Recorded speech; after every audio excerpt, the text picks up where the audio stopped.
بسم اللہ الرحمن الرحیم۔ السلام علیکم۔ میں ایک غسالہ ہوں اور اپنے علاقے میں مردہ عورتوں کو غسل دیا کرتی ہوں۔ ایک رات 2 بجے دروازے پر زوردار دستک ہوئی۔ ایک شخص گھبرایا وہ بولا، جلدی چلے، میت کو غسل دینا ہے۔ رات کا وقت دیکھ کر میں نے انکار کیا، لیکن اس نے منہ مانگی رقم دی تو میں مجبوراً تیار ہو گئی۔ گھر پہنچ کر میں نے جلدی میں میت کو کروٹ دلائی تو وہ اچانک بول اٹھی، ذرا آہستہ، مجھے تکلیف ہو رہی ہے۔ میری چیخ نکل گئی۔ میں فوراً کمرے سے باہر بھاگی تاکہ گھر والوں کو بلا سکوں، لیکن جیسے ہی میں نے باہر قدم رکھا میرے پاؤں تلے زمین نکل گئی، کیونکہ میں حسب معمول ایک میت کو غسل دے رہی تھی۔ گھر میں عورتوں کی رونے کی آوازیں آ رہی تھیں۔ میں اپنا کام خاموشی سے کر رہی تھی۔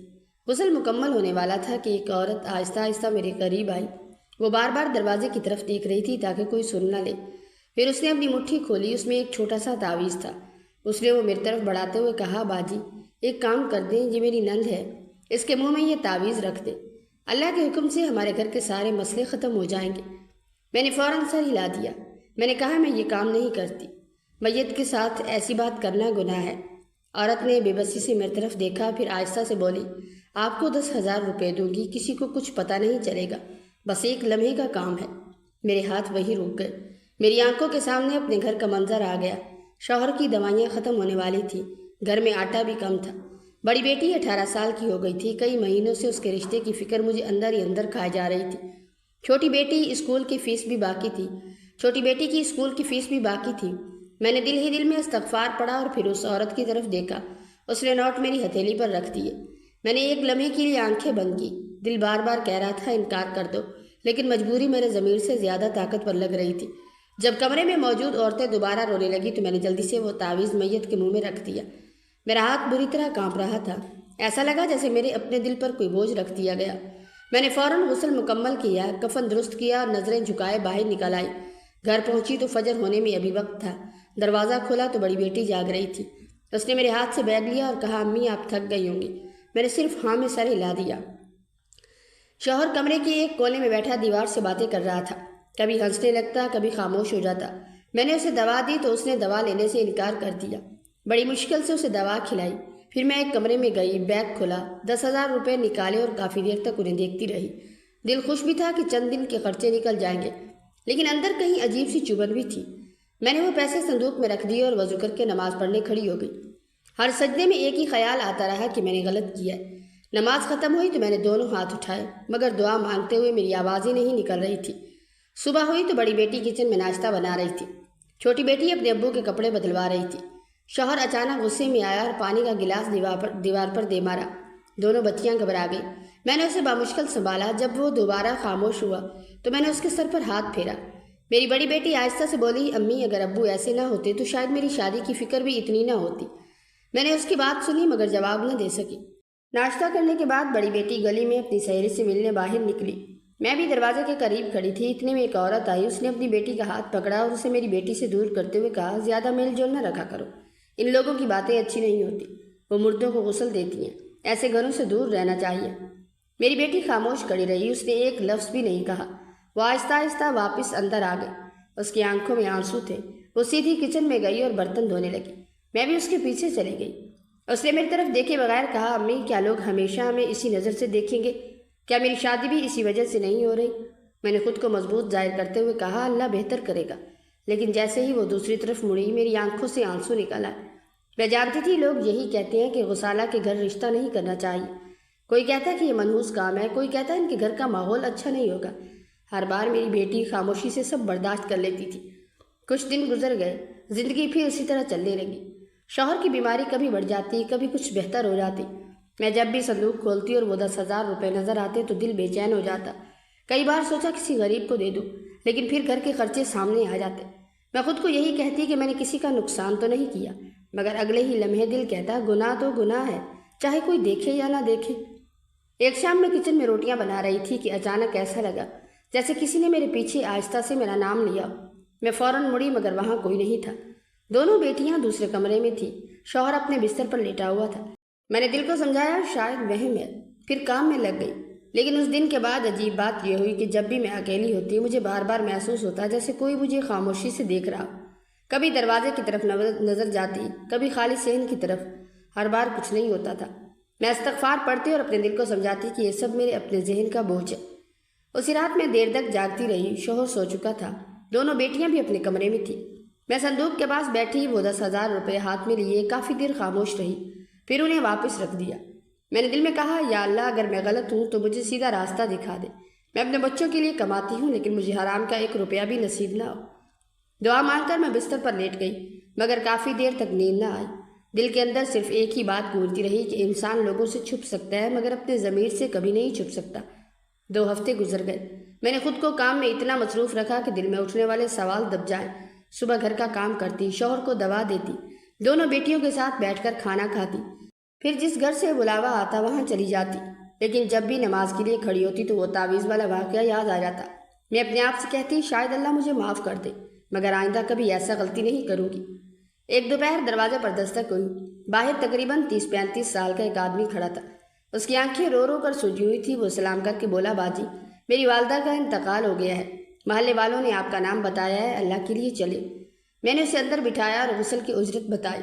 اس نے فوراً سر جھکا لیا، کچھ دیر خاموش رہا، پھر بولا، باجی، میرے پاس اتنے پیسے نہیں ہیں، ابو پہلے ہی فوت ہو چکے ہیں، گھر میں کمانے والا میں اکیلا ہوں، جو جمع تھا وہ کفن دفن میں لگ گیا، اگر آپ کچھ کم کر دیں تو بڑی مہربانی ہوگی۔ میں نے ایک لمحہ اس کی طرف دیکھا، پھر شوہر کی دوائیاں یاد آ گئی، بجلی کا بل بھی میز پر رکھا تھا۔ میں نے سخت لہجے میں کہا، بھائی، میں ابھی مفت میں کام نہیں کر سکتی، میرے بھی اپنے خرچے ہیں، جب پورے پیسے ہوں تو بلا لینا۔ وہ بے بسی سے میری طرف دیکھتا رہا، شاید اسے امید تھی کہ میں مان جاؤں گی۔ آخر اس نے آہستہ سے کہا، اللہ آپ کے بچوں کو خوش رکھے۔ پھر وہ خاموشی سے اٹھا اور چلا گیا۔ میں کافی دیر دروازے پر کھڑی اسے جاتا دیکھتی رہی۔ دل بار بار کہہ رہا تھا، آواز دو اور کہہ دو میں آ رہی ہوں، لیکن میں نے ایسا نہیں کیا۔ دروازہ بند کیا اور اندر آ گئی۔ بڑی بیٹی نے ساری بات سن لی تھی۔ وہ میرے سامنے آ کر بولی، امی، وہ آدمی واقعی مجبور لگ رہا تھا، اگر آپ اس کی ماں کو غسل دے دیتی تو کیا ہو جاتا؟ اللہ کسی اور ذریعے سے ہمارے گھر کا خرچہ پورا کر دیتا۔ میں نے غصے میں کہا، تمہیں ہر بات آسان لگتی ہے، تمہیں معلوم ہے گھر کیسے چلتا ہے، دوائیاں مفت نہیں ملتی، آٹا مفت نہیں آتا، تم لوگ صرف باتیں کرنا جانتی ہو۔ میری آواز اونچی ہوئی تو چھوٹی بیٹی بھی کمرے سے نکل آئی۔ دونوں بہنیں خاموش کھڑی رہیں۔ بڑی بیٹی نے دھیرے سے کہا، امی، میں نے تو صرف اپنی بات کہی تھی۔ پھر وہ پلٹ کر اپنے کمرے میں چلی گئی۔ مجھے فوراً احساس ہوا کہ میں نے بلا وجہ اس پر غصہ نکالا۔ میں اس کے پیچھے گئی، وہ کھڑکی کے پاس کھڑی آنسو صاف کر رہی تھی۔ میں نے اس کے کندھے پر ہاتھ رکھا، مگر اس نے صرف اتنا کہا، امی، میں آپ کی دشمن نہیں ہوں، میں صرف چاہتی ہوں اللہ ہم سے راضی رہے۔ اس کی یہ بات میرے دل میں تیر کی طرح لگی۔ شام کو میں نے شوہر کو دوا دی۔ وہ آج غیر معمولی طور پر خاموش تھا، کبھی میری طرف دیکھتا، کبھی چھت کی طرف۔ پھر اچانک بولا، سغرا، انسان سے غلطی ہو جائے تو معافی مانگ لینی چاہیے۔ میں حیران رہ گئی، کئی مہینوں سے وہ ایسی سیدھی بات نہیں کر سکا۔ میں نے پوچھا، آپ نے کیا کہا؟ وہ میری طرف دیکھ کر ہنسنے لگا، جیسے اسے خود بھی یاد نہ ہو کہ اس نے کیا کہا تھا۔ رات کو سب سو گئے، مگر میری آنکھوں سے نیند غائب تھی۔ بڑی بیٹی کی بات بار بار یاد آ رہی تھی۔ میں نے استغفار پڑھا اور لیٹ گئی۔ پتہ نہیں کب آنکھ لگ گئی۔ میں نے خواب میں دیکھا کہ ایک بوڑھی عورت سفید کپڑوں میں میرے سامنے بیٹھی ہے۔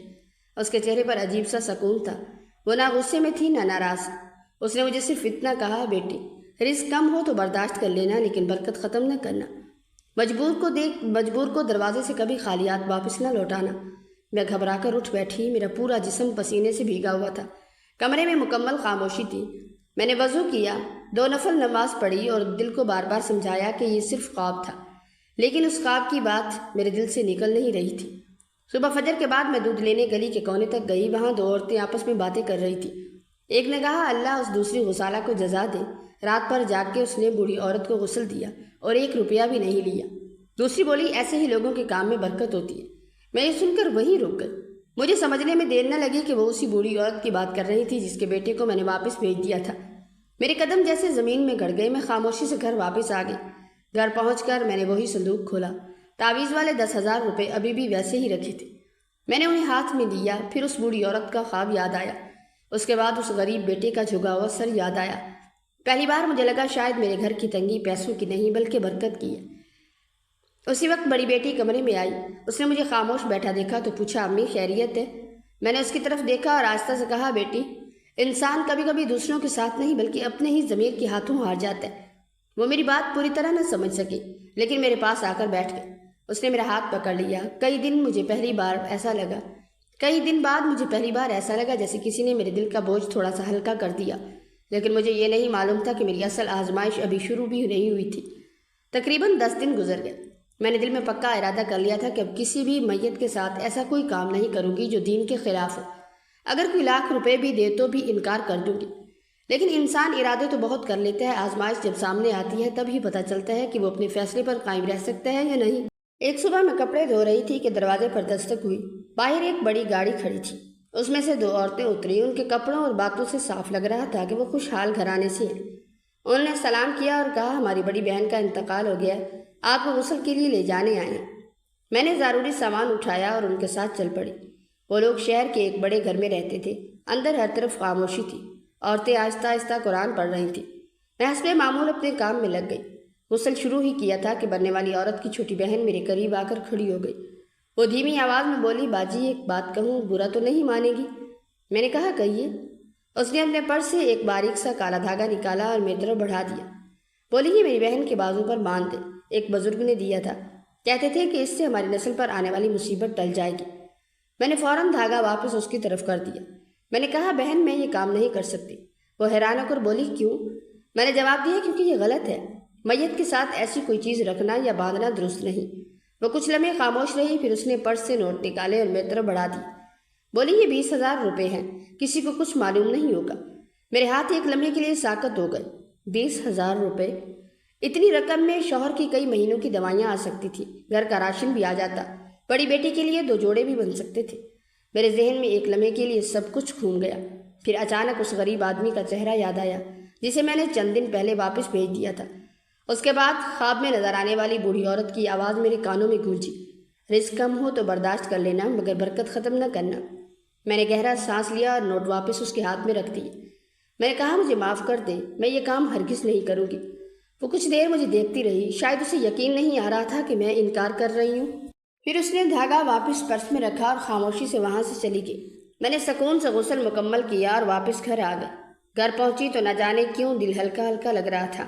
کئی دنوں بعد ایسا محسوس ہوا جیسے سینے سے کوئی بوجھ اتر گیا۔ بڑی بیٹی نے میرا چہرہ دیکھا تو مسکرا کر بولی، امی آج آپ بہت پرسکون لگ رہی ہیں۔ میں نے بھی ہلکی سی مسکراہٹ کے ساتھ کہا، شاید آج میں نے اپنے دل کی بات مان لی ہے۔ اسی دوران شوہر کے کمرے سے زور کی آواز آئی۔ ہم دونوں دوڑتے ہوئے اندر گئے۔ وہ زمین پر بیٹھا اپنے بکھرے ہوئے کپڑوں کو سمیٹ رہا تھا اور بار بار کہہ رہا تھا، کوئی میرے گھر کو خراب کرنا چاہتا ہے۔ میں نے اسے سنبھالا، دوائی دی۔ کافی دیر بعد وہ پرسکون ہوا۔ بڑی بیٹی آہستہ سے بولی، امی ابو کی حالت پہلے سے زیادہ خراب ہوتی جا رہی ہے۔ میں نے افسوس سے سر ہلا دیا۔ اسی رات میں دیر تک جاگتی رہی۔ آج کئی دن بعد مجھے وہ عجیب احساس نہیں ہو رہا تھا کہ مجھے کوئی دیکھ رہا ہے، نہ کسی کی آواز سنائی دی، نہ دل بے وجہ گھبرایا۔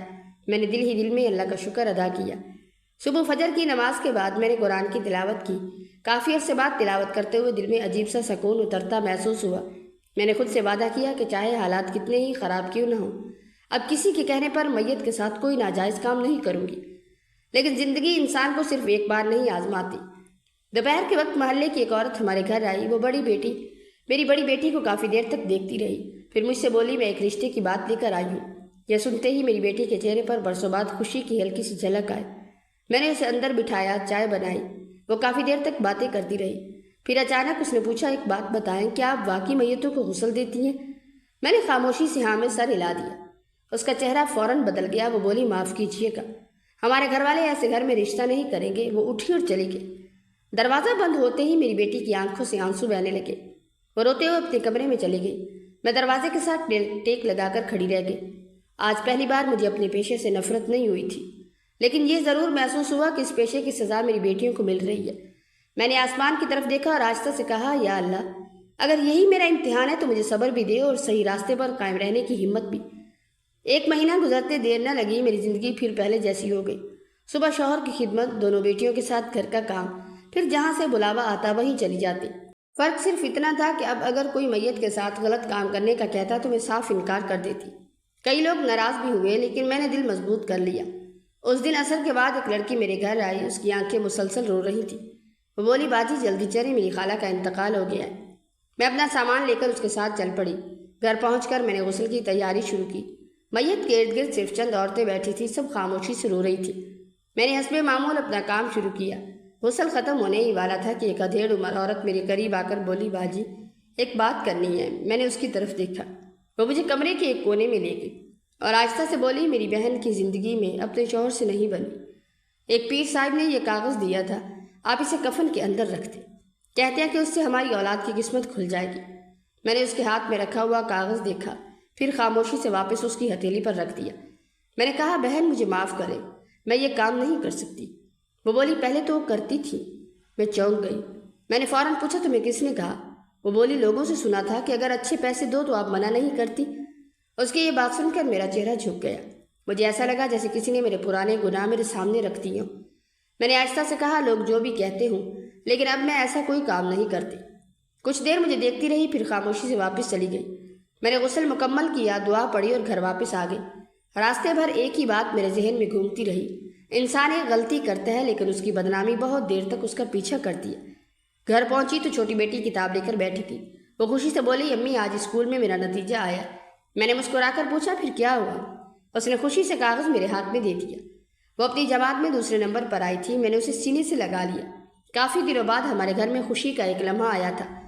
اسی وقت بڑی بیٹی بھی کچن سے باہر آئی۔ اس نے چھوٹی بہن کو مبارکباد دی، لیکن اس کے اپنے چہرے پر اداسی صاف دکھائی دے رہی تھی۔ میں سمجھ گئی وہ پھر اپنے رشتے کے بارے میں سوچ رہی ہے۔ رات کو کھانا کھاتے ہوئے اس نے آہستہ سے کہا امی میری عمر بڑھتی جا رہی ہے، محلے کی جن لڑکیوں کے ساتھ میں اسکول جاتی تھی ان میں سے اکثر کی شادی ہو گئی ہے۔ میں ہر بار یہی سوچتی ہوں شاید اگلی بار میرا بھی رشتہ آ جائے، لیکن ہر بار لوگ واپس چلے جاتے ہیں۔ اس کی آواز بھر آئی۔ میرا نوالا وہیں رک گیا۔ میں نے اس کا ہاتھ پکڑا اور کہا بیٹی اللہ کے فیصلے میں دیر ہو سکتی ہے، اندھیر نہیں۔ وہ خاموش رہی۔ مجھے معلوم تھا میرے الفاظ اس کے درد کو کم نہیں کر سکتے۔ اسی رات شوہر کی طبیعت اچانک خراب ہو گئی۔ وہ زور زور سے چیخنے لگا۔ کبھی کہتا کوئی مجھے مارنے آ رہا ہے، کبھی دروازے کی طرف اشارہ کرتا۔ میں اور دونوں بیٹیاں بڑی مشکل سے اسے سنبھالتے رہے۔ کافی دیر بعد دوا نے اثر کیا تو وہ سو گیا۔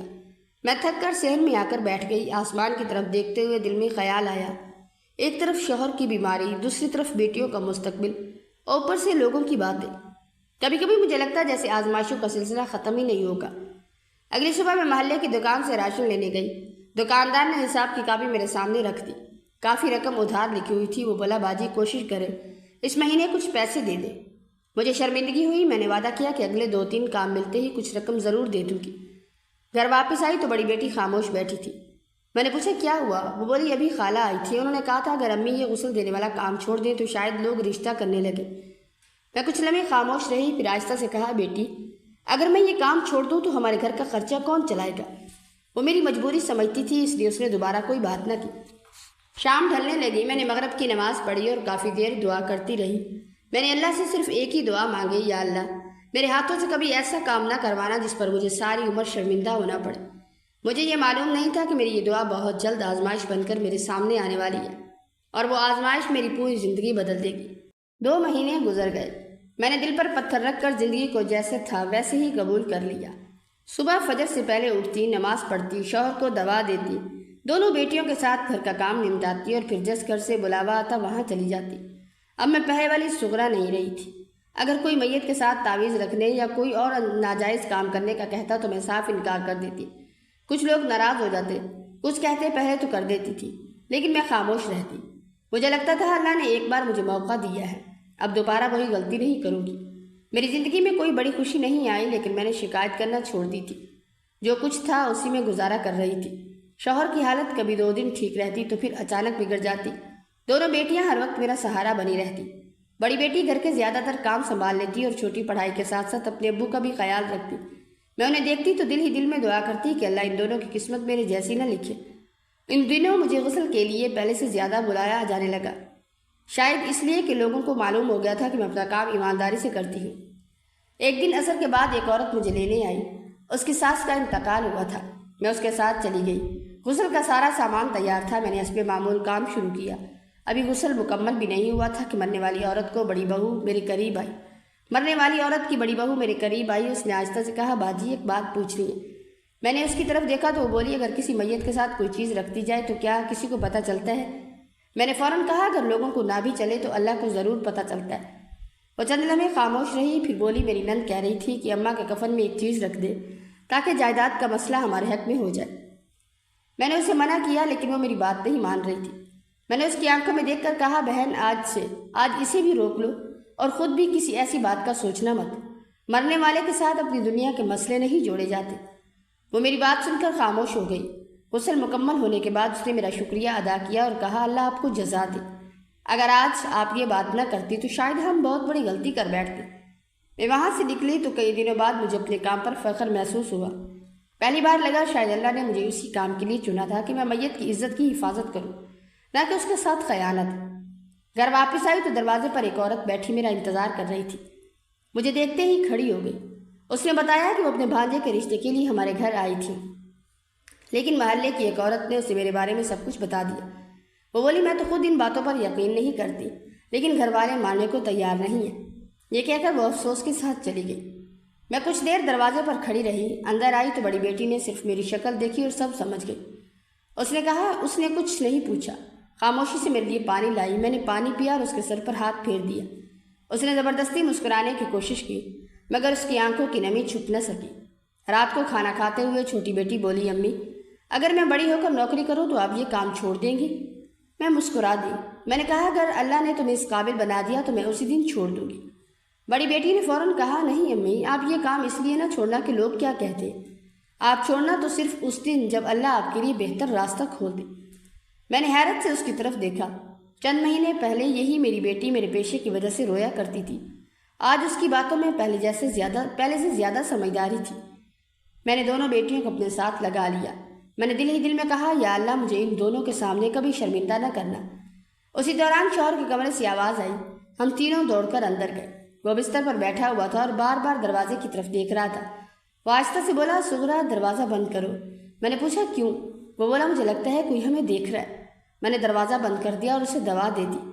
کچھ دیر بعد وہ سو گیا۔ میں کافی دیر اس کے پاس بیٹھی رہی، پھر اپنے کمرے میں آ گئی۔ دل میں عجیب سی بے چینی تھی، مگر میں نے فوراً استغفار پڑھا، خود کو سمجھایا کہ بیمار آدمی ایسی باتیں کرتا رہتا ہے، ان باتوں کو دل پر نہیں لینا چاہیے۔ اگلی صبح فجر کی نماز کے بعد میں صحن میں بیٹھی چائے پی رہی تھی کہ محلے کی ایک بوڑھی عورت میرے پاس آئی۔ وہ کافی دیر تک مجھ سے دنیا جہان کی باتیں کرتی رہی۔ جاتے جاتے بولی سغرا ایک بات ہمیشہ یاد رکھنا، اللہ کبھی کسی کی نیکی ضائع نہیں کرتا، دیر ضرور ہوتی ہے مگر اس کا انصاف بہت خوبصورت ہوتا ہے۔ اس کی یہ بات میرے دل میں اتر گئی۔ میں نے اس دن پہلی بار محسوس کیا شاید میری زندگی بدلنے والی ہے، لیکن مجھے یہ نہیں معلوم تھا کہ یہ تبدیلی اس طرح آئے گی جس کا میں نے کبھی خواب میں بھی نہیں دیکھا تھا۔ اسی رات عشاء کی نماز کے بعد میں کافی دیر تک سجدے میں روتی رہی۔ میں نے اللہ سے اپنے شوہر کی صحت، اپنی بیٹیوں کے نصیب اور اپنے رزق کے لیے دعا مانگی، پھر بستر پر لیٹ گئی۔ مجھے کیا معلوم تھا کہ اگلی رات میرے دروازے پر ہونے والی ایک دستک میری پوری زندگی کا رخ بدل دے گی۔ عشاء کی نماز پڑھ کر میں نے جائے نماز طے کی اور الماری میں رکھ دی۔ شوہر حسب معمول دوا کھا کر سو گیا تھا۔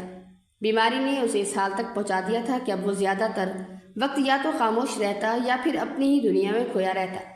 چھوٹی بیٹی بھی پڑھتے پڑھتے سو گئی تھی۔ بڑی بیٹی میرے پاس آ کر بیٹھ گئی۔ وہ کافی دیر خاموش رہی، پھر بولی امی اگر میرا رشتہ نہ بھی ہو تو آپ پریشان نہ ہوا کریں، اللہ نے میرے لیے جو بہتر لکھا ہوگا وہی ہوگا۔ میں نے اس کے چہرے پر ہاتھ پھیرا اور کہا بیٹی ہر ماں کی خواہش ہوتی ہے کہ اپنی اولاد کو خوش دیکھے، میری بھی یہی خواہش ہے۔ وہ ہلکا سا مسکرائی، مجھے گلے لگایا اور اپنے کمرے میں چلی گئی۔ میں کچھ دیر تسبیح پڑھتی رہی اور پھر بستر پر لیٹ گئی۔ رات کے تقریباً 2 بج رہے تھے کہ اچانک دروازے پر زور زور سے دستک ہونے لگی۔ پہلے مجھے لگا شاید وہم ہے، مگر دستک مسلسل ہوتی رہی۔ میں گھبرا کر اٹھ بیٹھی، دل زور زور سے دھڑک رہا تھا۔ میں نے کھڑکی سے باہر جھانکا تو ایک آدمی بے چینی سے دروازے کے سامنے کھڑا تھا۔ میں نے دروازہ کھولا تو وہ ہانپتی ہوئی آواز میں بولا باجی اللہ کے لیے جلدی چلے، میری بیوی فوت ہو گئی ہے، اسے غسل دینا ہے۔ میں نے فوراً کہا اس وقت رات کی 2 بجے ہیں، صبح فجر کے بعد آنا۔ وہ بے بسی سے بولا گھر میں سب عورتیں رو رہی ہیں، کسی کو کچھ سمجھ نہیں آ رہا، اب ابھی چلے۔ میں نے صاف انکار کر دیا، میں رات کے اس پہر نہیں جا سکتی۔ وہ آدمی چند لمحے خاموش رہا، پھر اس نے جیب سے نوٹوں کی ایک گٹی نکالی اور میری طرف بڑھا دی۔ بولا جتنے پیسے چاہیے لے لے، بس میرے ساتھ چلے۔ میں نے رقم کی طرف دیکھا، میرے ذہن میں راشن، شوہر کی دوائیاں اور ادھار سب ایک ساتھ گھوم گئے۔ چند لمحے پہلے بڑی بیٹی کی بات بھی یاد آئی کہ اللہ بہتر کرے گا، مگر پھر مجبوری نے میرے قدم روک لیے۔ میں نے اندر جا کر بڑی بیٹی کو جگایا اور کہا میں ایک میت کو غسل دینے جا رہی ہوں، تم دونوں دروازہ اندر سے بند کر لینا، اپنے ابو کا خیال رکھنا۔ اس نے نیند بھری آنکھوں سے میری طرف دیکھا اور آہستہ سے کہا امی جلدی واپس آ جانا۔ میں نے سر ہلایا، اپنا سامان اٹھایا اور اس آدمی کے ساتھ چل پڑی۔ رات غیر معمولی طور پر خاموش تھی، گلیاں سنسان پڑی تھیں۔ میں اس آدمی کے ساتھ چل رہی تھی مگر میرے دل میں عجیب سی بے چینی تھی۔ عام طور پر جب کوئی اپنے کسی عزیز کو کھو دیتا ہے تو راستے بھر روتا رہتا ہے، بار بار مرنے والے کا ذکر کرتا ہے یا جلدی پہنچنے کی فکر میں ہوتا ہے۔ لیکن یہ آدمی بالکل خاموش تھا، نہ اس کی آنکھوں میں آنسو تھے نہ چہرے پر غم، وہ صرف تیز قدموں سے آگے بڑھ رہا تھا۔ آخر میں نے خاموشی توڑی اور پوچھا، تمہاری بیوی کتنی عمر کی تھی؟ اس نے مختصر سا جواب دیا، 30 سال۔ میں نے پھر پوچھا، اچانک کیا ہوا؟ وہ بولا، طبیعت خراب ہوئی اور سانس بند ہو گئی۔ اس کے بعد وہ پھر خاموش ہو گیا، نہ اس نے کوئی اور بات کی نہ میری طرف دیکھا۔ اس کی خاموشی میرے دل پر بوجھ بننے لگی۔ کچھ دیر بعد ہم ایک گھر کے سامنے پہنچ گئے۔ دروازہ کھلا ہوا تھا مگر اندر عجیب سی خاموشی تھی، نہ عورتوں کے رونے کی آواز آ رہی تھی نہ لوگوں کی چہل پہل۔ میں نے حیرت سے اس آدمی کی طرف دیکھا، وہ بولا، سب اندر ہیں، آپ چلیں۔ میں نے دل ہی دل میں استغفار پڑھا اور اس کے پیچھے اندر داخل ہو گئی۔ مجھے ذرا بھی اندازہ نہیں تھا کہ اس گھر میں داخل ہونے کے بعد میری زندگی ہمیشہ کے لیے بدلنے والی ہے۔ میں آہستہ آہستہ اس کمرے کی طرف بڑھی جہاں وہ عورت سفید چادر میں لیٹی چارپائی پر پڑی تھی۔ کمرے میں صرف ایک مدھم سا بلب جل رہا تھا۔ میں نے ادھر ادھر نظر دوڑائی، حیرت ہوئی کہ وہاں کوئی عورت موجود نہیں تھی۔ عام طور پر ایسے وقت میں گھر کی عورتیں میت کے پاس بیٹھی روتی رہتی ہیں، مگر یہاں عجیب سی خاموشی تھی۔ میں نے پیچھے مڑ کر اس آدمی کی طرف دیکھا تو وہ دروازے کے پاس کھڑا تھا۔ میں نے پوچھا، گھر کی عورتیں کہاں ہیں؟ اس نے مختصر سا جواب دیا، سب دوسرے کمرے میں ہیں، آپ اپنا کام کریں۔ اس کی آواز میں نہ دکھ تھا نہ بے چینی۔ میرے دل میں ایک بار پھر عجیب سا خیال آیا، مگر میں نے استغفار پڑھا اور اپنے کام میں لگ گئی۔ میں نے غسل کا سامان کھولا، پانی تیار کیا اور حسب معمول بسم اللہ پڑھ کر عورت کے چہرے سے چادر ہٹائی۔ اس کا رنگ زرد تھا مگر چہرہ ایسے لگ رہا تھا جیسے گہری نیند سو رہی ہے۔ میں نے دل ہی دل میں اس کے لیے دعا کی اور غسل دینا شروع کیا۔ ہر کام ویسے ہی کر رہی تھی جیسے برسوں سے کرتی آئی تھی۔ میرا ہاتھ اب پہلے کی طرح نہیں کانپا تھا کیونکہ میں نے سینکڑوں میتوں کو غسل دیا تھا۔ چند ہی لمحوں بعد میں نے سوچا اسے کروٹ دوں تاکہ باقی غسل مکمل کر سکوں۔ جیسے ہی میں نے آہستہ سے اسے کروٹ دلائی، اچانک اس کے ہونٹ ہلے، پھر بہت دھیمی مگر آواز صاف سنائی دی، ذرا آہستہ، مجھے تکلیف ہو رہی ہے۔ میرے ہاتھ وہیں رک گئے، میرا پورا جسم جیسے پتھر کا ہو گیا۔ میں نے چند لمحے اس کے چہرے کو دیکھا، مجھے لگا شاید میرا وہم ہے۔ دل زور زور سے دھڑکنے لگا۔ میں نے کانپتے ہوئے دوبارہ اس کے کندھے کو چھوا۔ اسی لمحے اس نے پھر بہت آہستہ سے کراتے ہوئے کہا، مجھے بچا لیں۔ میرے منہ سے زوردار چیخ نکل گئی۔ میں ایک لمحہ بھی وہاں نہ رکی، غسل کا سامان وہیں چھوڑا اور دوڑتی ہوئی کمرے سے باہر نکل آئی۔ میں نے زور زور سے آوازیں دینی شروع کر دیں، کوئی ہے؟ جلدی آؤ، یہ عورت زندہ ہے۔ میں صحن میں پہنچی تو میری نظریں فوراً اس آدمی کو ڈھونڈنے لگی جو مجھے یہاں لایا تھا، لیکن وہ وہاں نہیں تھا۔ دروازہ کھلا ہوا تھا، پورا صحن خالی پڑا تھا۔ میں ایک لمحے کے لیے ساکت رہ گئی۔ ابھی چند منٹ پہلے وہ دروازے کے پاس کھڑا تھا مگر اب جیسے زمین اسے نگل گئی ہو۔ میری چیخیں سن کر آس پاس کے گھروں کے لوگ دوڑتے ہوئے اندر آئے۔ ایک عورت نے میرے کندھے پکڑ کر پوچھا، کیا ہوا؟ میری سانس بری طرح کھلی ہوئی تھی۔ میں نے کانپتی ہوئی آواز میں کہا، جلدی اندر چلے، وہ عورت زندہ ہے، ابھی اس نے مجھ سے بات کی ہے۔ چند مرد اور عورتیں فوراً کمرے کی طرف بھاگے، میں بھی ان کے پیچھے پیچھے گئی۔ اس عورت کے قریب جا کر ایک بوڑھی خاتون نے اس کی نبض دیکھی، پھر گھبرا کر چلائی، جلدی کرو، سانس چل رہی ہے۔ اتنا سنتے ہی گھر میں بھگدڑ مچ گئی۔ کسی نے ایمبولینس کو فون کیا، کسی نے پانی مانگا، کسی نے اس کے ہاتھ ملنے شروع کر دیے۔ چند ہی منٹ بعد ایمبولینس آ گئی اور ڈاکٹروں سے لے کر ہسپتال روانہ ہو گئے۔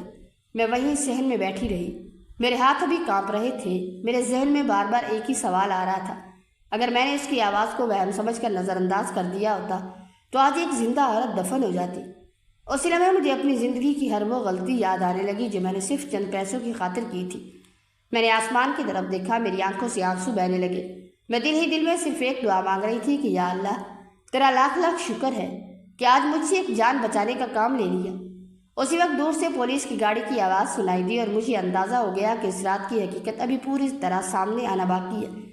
پولیس تھوڑی ہی دیر میں وہاں پہنچ گئی۔ انہوں نے سب سے پہلے مجھ سے پوچھا کہ مجھے یہاں کون لایا تھا۔ میں نے اس آدمی کا حلیہ بتایا اور کہا وہ خود کو اس عورت کا شوہر بتا رہا تھا۔ میں نے یہ بھی بتایا کہ جیسے ہی میں چیخ کر باہر نکلی وہ اچانک غائب تھا۔ محلے والوں نے بھی کہا کہ انہوں نے کسی آدمی کو گھر سے تیزی سے نکلتے دیکھا تھا، لیکن اندھیرا ہونے کی وجہ سے کوئی اسے پہچان نہ سکا۔ پولیس نے فوراً اس عورت کے شوہر کی تلاش شروع کر دی اور مجھے بھی ہسپتال چلنے کو کہا تاکہ اگر ضرورت پڑے تو میں اپنا بیان دے سکوں۔ ہسپتال پہنچ کر میں ایک کونے میں بیٹھی رہی، میرے دل کی دھڑکن اب بھی تیز تھی۔ کچھ دیر بعد ایک ڈاکٹر باہر آئے۔ انہوں نے پولیس والوں سے کہا کہ عورت ابھی زندہ ہے، اس کی سانسیں بہت مدھم تھی۔ بظاہر ایسا لگ رہا تھا جیسے اسے مردہ سمجھ لیا گیا ہو، لیکن حقیقت یہ ہے کہ اسے زہریلی دوا دی گئی تھی۔ دوا نے اس کا جسم تقریباً بے جان کر دیا تھا، مگر سانس مکمل طور پر بند نہیں ہوئی تھی۔ اگر اسے غسل دے کر دفن کر دیا جاتا تو چند گھنٹوں بعد اس کی موت یقینی تھی۔ یہ سنتے ہی میرے پورے جسم میں کپ کپی دوڑ گئی۔ میں نے اللہ کا شکر ادا کیا کہ اس نے میرے ہاتھوں ایک جان بچا لی۔ صبح ہونے تک پولیس کو اس عورت کا شوہر مل گیا۔ وہ شہر سے بھاگنے کی کوشش کر رہا تھا۔ پوچھ گچھ میں پہلے تو وہ مسلسل جھوٹ بولتا رہا، مگر پھر آخرکار ٹوٹ گیا۔ اس نے اعتراف کیا کہ وہ دوسری شادی کرنا چاہتا تھا، لیکن اس کی بیوی ہر بار انکار کر دیتی۔ دونوں کے درمیان اکثر جھگڑا رہتا تھا۔ اسی لالچ میں اس نے اپنی بیوی کو زہریلی دوا پلا دی اور سب کو یہی بتایا کہ وہ مر چکی ہے۔ اس کا ارادہ تھا کہ جلدی سے غسل اور تدفین ہو جائے تاکہ کسی کو شک نہ ہو۔ پولیس نے وہیں اسے گرفتار کر لیا۔ 2 دن بعد مجھے معلوم ہوا کہ وہ عورت خطرے سے باہر ہے۔ جب اس نے ہوش میں آ کر پولیس کو بیان دیا تو اس نے بھی اپنے شوہر کی ساری حقیقت بتا دی۔ وہ کئی مہینوں سے اس پر دوسری شادی کے لیے دباؤ ڈال رہا تھا۔ انکار کرنے پر اسے مارتا پیٹتا تھا۔ اس دن بھی دونوں میں جھگڑا ہوا تھا، پھر اس نے پانی میں زہر ملا کر اسے پلا دیا۔ اس کے بعد جب وہ بے ہوش ہوئی تو اسے مردہ سمجھ کر مجھے بلانے آ گیا۔ کچھ دن بعد وہ عورت خود میرے گھر آئی۔ اس کے ساتھ اس کے بھائی بھی تھے۔ وہ میرے سامنے آ کر خاموش کھڑی رہی، پھر اس کی آنکھوں سے آنسو بہنے لگے۔ اس نے میرے دونوں ہاتھ پکڑ لیے اور بولی، اگر اس رات آپ میری آواز سن کر باہر نہ بھاگتی تو آج میں زندہ نہ ہوتی۔ اللہ نے میری جان آپ کے ذریعے بچائی ہے۔ میں نے فوراً اس کے ہاتھ چھوئے اور کہا، نہیں بہن، یہ سب اللہ کا کرم ہے۔ اگر وہ نہ چاہتا تو میں بھی شاید تمہاری آواز کو اپنا وہم سمجھ کر نظر انداز کر دیتی۔ اس کے جانے کے بعد میں کافی دیر تک ذہن میں بیٹھی رہی۔ میری آنکھوں کے سامنے پچھلے کئی مہینوں کے سارے واقعات گھومنے لگے۔ وہ تعویذ، وہ ناجائز پیسے، وہ غریب آدمی جسے میں نے واپس لوٹا دیا، میری بیٹیوں کے آنسو، میرا بے چین ضمیر۔ مجھے یوں لگا جیسے اللہ نے بار بار مجھے سمجھایا، بار بار موقع دیا اور آخر میں ایک جان بچا کر مجھے یہ احساس دلایا کہ انسان کی اصل کمائی صرف حلال رزق اور نیک عمل ہوتے ہیں۔ اسی شام میں نے اپنے دونوں بیٹیوں کو اپنے پاس بٹھایا۔ میں نے ان سے کہا، آج میں تم دونوں سے ایک وعدہ کرتی ہوں، آج کے بعد میں کسی میت کو غسل دینے نہیں جاؤں گی۔ بڑی بیٹی حیران ہو کر بولی، امی پھر ہمارا خرچہ کیسے چلے گا؟ میں نے مسکرا کر کہا، اللہ، جس رب نے آج تک ہمیں بھوکا نہیں سونے دیا وہ آگے بھی کوئی نہ کوئی راستہ ضرور نکالے گا۔ میں اب لوگوں کے گھروں میں صفائی کر لوں گی، برتن دھو لوں گی، کپڑے دھو لوں گی، لیکن ایسا کام نہیں کروں گی جس میں میرے دل کو ہر وقت خوف لگا رہے۔ چند ہی دنوں بعد میں نے محلے کے چند گھروں میں کام شروع کر دیا۔ آمدنی پہلے سے کم تھی مگر دل پہلے سے کہیں زیادہ مطمئن تھا۔ شوہر کی بیماری اپنی جگہ تھی، بیٹیوں کی فکر بھی ختم نہیں ہوئی تھی، لیکن اب ہر رات سوتے وقت میرے دل پر وہ بوجھ نہیں ہوتا تھا جو پہلے ہوا کرتا تھا۔ میری بڑی بیٹی نے بھی ایک دن مسکرا کر کہا، امی، آپ کے چہرے پر پہلے جیسا سکون واپس آ گیا۔ میں نے آسمان کی طرف دیکھا اور دل ہی دل میں کہا کہ یا اللہ، تیرا شکر ہے تو نے مجھے وقت رہتے میری غلطیوں کا احساس دلا دیا۔ آج جب کبھی میں اس رات کو یاد کرتی ہوں تو ایک ہی بات سوچتی ہوں کہ انسان سے غلطی ہو جائے تو اسے اپنی ضد نہیں اپنی اصلاح کرنی چاہیے۔ حرام کا تھوڑا سا فائدہ آخرکار بہت بڑا نقصان بن جاتا ہے، جبکہ حلال کا تھوڑا رزق بھی دل کو ایسا سکون دیتا ہے جو دنیا کی کوئی دولت نہیں دے سکتی۔ یہی میری زندگی کا سب سے بڑا سبق تھا اور یہی سبق میں ہر اس انسان تک پہنچانا چاہتی ہوں جو مجبوری کے نام پر غلط راستہ اختیار کرنے کا سوچتا ہے۔ اس واقعے کے بعد میری زندگی میں ایک ایسی خاموش پرسکون تبدیلی آئی جس کا میں نے تصور بھی نہیں کیا۔ میں نے جس دن سے وہ ناجائز کام اور حرام کمائی ترک کی، ایسا لگا جیسے میرے گھر کی دیواروں سے نحوست کا سایہ چھٹ گیا۔ شوہر کی طبیعت بھی اب پہلے سے بہتر رہنے لگی تھی۔ وہ اب دیوانہ وار دیواروں سے باتیں کرنے کی بجائے زیادہ تر وقت خاموشی میں گزارتی تھی۔ چھوٹی بیٹی کی پڑھائی میں دلچسپی اور محنت بھی رنگ لا رہی تھی۔ اس نے اسکول میں وظیفہ حاصل کر لیا تھا جس سے گھر کے خرچوں میں کچھ سہارا مل گیا۔ کئی ماہ اسی طرح گزر گئے۔ اب ہم محلے میں ایک محنتی اور باعزت گھرانے کے طور پر پہچانے جانے لگے تھے۔ میں نے غسل میت کا کام مکمل طور پر چھوڑ دیا تھا اور اب لوگوں کے گھروں میں کام کر کے جو تھوڑی بہت حلال کمائی ہوتی اسی میں اللہ نے ایسی برکت ڈال دی کہ گھر میں کسی چیز کی کمی نہ ہوتی۔ ایک دن عصر کی نماز کے بعد میں کچن میں تھی کہ دروازے پر دستک ہوئی۔ میں نے دروازہ کھولا تو وہی پڑوسن موجود تھی جو کچھ عرصہ قبل میرے پیشے کی وجہ سے رشتہ لینے سے کترا رہی تھی، لیکن آج اس کے چہرے کے تاثرات مختلف تھے۔ اس کے ساتھ ایک بھاری بھرکم شخصیت کا حامل شخص اور ایک نوجوان لڑکا بھی تھا۔ میں نے انہیں اندر بٹھایا۔ باتوں باتوں میں پتہ چلا کہ وہ لڑکا جس کا نام حماد تھا شہر کی ایک بڑی کمپنی میں افسر تھا اور وہ اپنی والدہ کے ساتھ میرے گھر ایک اہم مقصد سے آیا تھا۔ حماد کی والدہ نے میری بڑی بیٹی کو دیکھا جو پردے کے پیچھے خاموشی سے کھڑی تھی۔ پھر اس نے میری طرف دیکھ کر مسکراتے ہوئے کہا، سغرا باجی، میں نے سنا ہے کہ آپ نے اب غسل میت کا کام چھوڑ دیا ہے۔ لوگ کہتے ہیں کہ آپ نے اپنی زندگی میں بہت بڑی تبدیلی لائی ہے اور اب آپ اپنے بچوں کو حلال کی کمائی سے پال رہی ہیں۔ سچ کہوں تو آپ کی اور آپ کی بیٹی کی شرافت اور صبر کے چرچے اب پورے محلے میں ہیں۔ میرا بیٹا حماد آپ کی بیٹی کا رشتہ لینا چاہتا ہے۔ یہ سن کر میری آنکھوں میں آنسو آ گئے۔ میری بڑی بیٹی کے چہرے پر ایک عجیب سی مسکراہٹ تھی۔ یہ وہی بیٹی تھی جو کل تک میری وجہ سے لوگوں کے طعنے سہتی تھی اور جس کے نصیب کے لیے میں راتوں کو روتی تھی، آج اللہ نے میرا امتحان پورا کر دیا تھا۔ میں نے آہستہ سے کہا، اگر اللہ کو یہی منظور ہے تو ہمیں اس سے بڑھ کر اور کیا چاہیے۔ کچھ ہی دن میں شادی کی تیاریاں شروع ہوئیں۔ اب مجھے فکر نہیں تھی کہ پیسے کہاں سے آئے ہیں۔ جیسے جیسے شادی کا دن قریب آتا گیا، اللہ پاک نے غیبی راستے کھول دیے۔ محلے کے لوگوں نے خود آگے بڑھ کر مدد کی، کسی نے کپڑے بھجوائے تو کسی نے شادی کا انتظام سنبھال لیا۔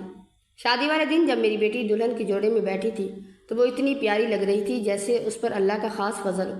جب رخصتی کا وقت ہوا تو وہ میرے گلے لگی اور آہستہ سے بولی، امی یاد ہے آپ کہتی تھی کہ اللہ کے ہاں دیر ہے مگر اندھیر نہیں۔ آج مجھے یقین ہو گیا کہ آپ نے جب اپنا راستہ بدلا تو اللہ نے ہماری تقدیر بدل دی۔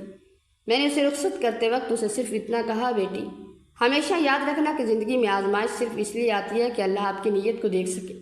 جب انسان اپنے رب کے لیے حرام کو ٹھوکر مار دیتا ہے تو اللہ اسے وہ کچھ عطا کرتا ہے جس کا وہ سوچ بھی نہیں سکتا۔ حماد اسے اپنے ساتھ لے گیا تو میرا گھر خالی تو ہو گیا، مگر دل میں ایک ایسی ٹھنڈک تھی جو برسوں سے نہیں آئی تھی۔ وہ رات جب میں نے ایک زندہ جان کو بچایا تھا، میری زندگی کا نیا آغاز ثابت ہوئی۔ میں نے سمجھ لیا کہ اللہ رزق دینے والا ہے، لیکن وہ آزماتا اسی کو ہے جس سے وہ محبت کرتا ہے۔ آج میری بیٹی کا گھر بسا، چھوٹی بیٹی پڑھ لکھ کر اپنے پیروں پر کھڑی ہونے والی تھی اور میں اپنے شوہر کی خدمت میں سکون محسوس کرتی تھی۔ وہ 10,000 روپے اور وہ تعویذ، وہ سب ایک برا کام تھا، مگر اس کے بعد کی وہ زندگی جو میں نے حلال کمائی اور صبر سے گزاری، وہ میری اصل کامیابی تھی۔ میں نے ثابت کر دیا کہ اگر انسان خلوص دل سے اللہ کی طرف لوٹ آئے تو اللہ اس کے لیے زمین و آسمان کے راستے کھول دیتے ہیں۔ اب میرا ضمیر مطمئن تھا، میری اولاد کا مستقبل محفوظ تھا اور میری روح میں ایک ایسی پاکیزگی تھی جو دنیا کی کسی بھی دولت سے کہیں زیادہ قیمتی تھی۔ میری توبہ قبول ہوئی اور اس کے بدلے میں اللہ نے مجھے دنیا اور آخرت کی وہ خوشیاں عطا کر دی جن کی میں نے کبھی خواہش بھی نہیں کی تھی۔ میری زندگی کی اس تبدیلی نے مجھے یہ حقیقت سمجھا دی کہ زندگی میں آزمائشیں صرف اس لیے آتی ہیں کہ ہم اللہ کی رضا کو ہر چیز پر مقدم رکھیں۔ آج جب میں پیچھے مڑ کر دیکھتی ہوں تو میں ان تمام لوگوں تک یہ اہم پیغام پہنچانا چاہتی ہوں جو میری طرح کسی مجبوری کے نام پر غلط راستہ اختیار کر لیتی ہے۔ میں نے غسل میت کا کام اس لیے چھوڑ دیا تھا کیونکہ میں اس میں ملوث ہو کر حرام کمائی اور غیر شرعی رسومات کی دلدل میں پھنس چکی تھی۔ یہاں میں یہ بات واضح کر دینا چاہتی ہوں کہ مردے کو غسل دینا بذات خود کوئی گناہ یا حرام کام نہیں، بلکہ یہ تو ایک عظیم نیکی اور فرض کفایہ ہے۔ لیکن اس پاک کام کو پیسوں کی شرط پر کرنا، کسی کی مجبوری کا فائدہ اٹھا کر اجرت مانگنا یا اس کام کو تجارت بنا لینا سراسر حرام اور اللہ کی ناراضگی کا باعث ہے۔ اس سے بھی زیادہ خطرناک اور گناہ والا کام وہ ہے جو میں تب کیا کرتی تھی، یعنی میت کے منہ میں تعویذ رکھنا، کفن میں چیزیں چھپانا یا میت کے جسم پر دھاگے باندھنا۔ یاد رکھیں یہ سب غیر شرعی اور شرک کے قریب لے جانے والے کام ہیں جو اللہ کو بالکل پسند نہیں۔ غسل میت ہمیشہ خالص ثواب کی نیت سے کیا جانا چاہیے، اس کے لیے کبھی بھی کوئی اجرت یا پیسوں کا مطالبہ نہ کرے۔ ہاں اگر گھر والے اپنی خوشی سے بغیر کسی دباؤ یا شرط کے از خود کچھ پیش کر دیں تو وہ ایک الگ بات ہے، لیکن کسی کو بھی غسل دینے کے لیے مجبور کرنا، پیسوں کے لیے بلیک میل کرنا یا شرط لگانا بالکل غلط اور حرام عمل ہے۔ لہٰذا جو بھی یہ خدمت کرے وہ صرف اللہ کی رضا کے لیے کرے اور ان تمام من گھڑت اور شرکیہ خرافات سے سختی سے پرہیز کرے۔ اللہ رزق دینے والا ہے، کسی تعویذ یا کسی غیر شرعی طریقے کا محتاج نہیں ہے۔ تو ناظرین، اس کہانی کا سب سے بڑا سبق یہی ہے کہ انسان جب خلوص دل سے اللہ کی طرف لوٹتا ہے اور حرام کو ٹھوکر مار دیتا ہے تو اللہ اس کے لیے ایسی برکتیں اور خوشیاں نازل کرتا ہے جن کا اس نے کبھی تصور بھی نہیں کیا ہوتا۔